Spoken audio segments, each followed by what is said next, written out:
Well, my name is Lawrence Verhelst. I live in Bruges. I've studied law. I did my bachelor degree in Namur, so in the French-speaking part of our country. And now I'm doing my master's in Leuven, in the Dutch-speaking part. And next year I will do a Master of Laws, an LLM in Boston, well, in Cambridge and at Harvard Law School.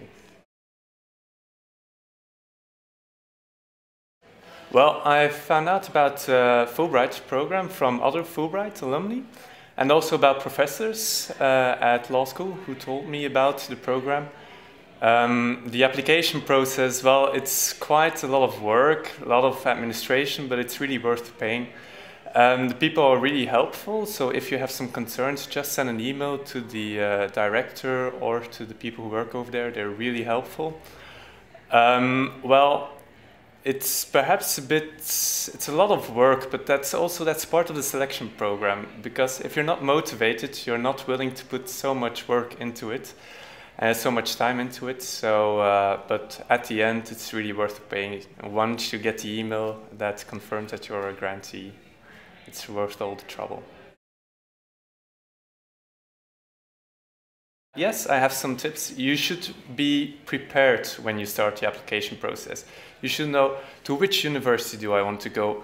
Why do I want to go to that university and not another one?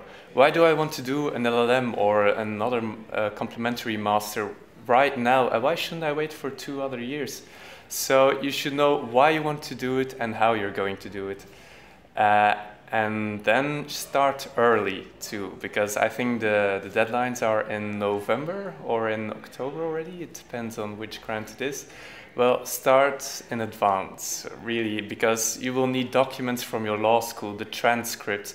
Sometimes documents have to be translated. Well, start in time, so just 1 month ahead of the deadline, that should be fine, but really don't wait till the last minute, because then you're really in trouble.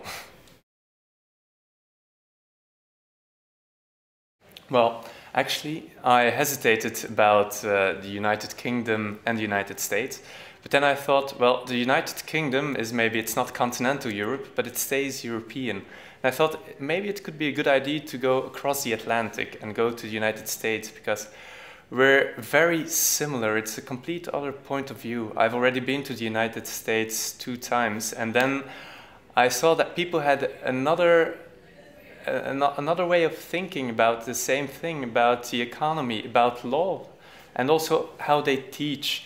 For example, if you would go to Belgium, to a Belgian university, the way of teaching is ex cathedra. You don't have any interaction with the professor. But when you would go to the United States, they would have the Socratic way of teaching there. You would be compelled and forced to think yourself.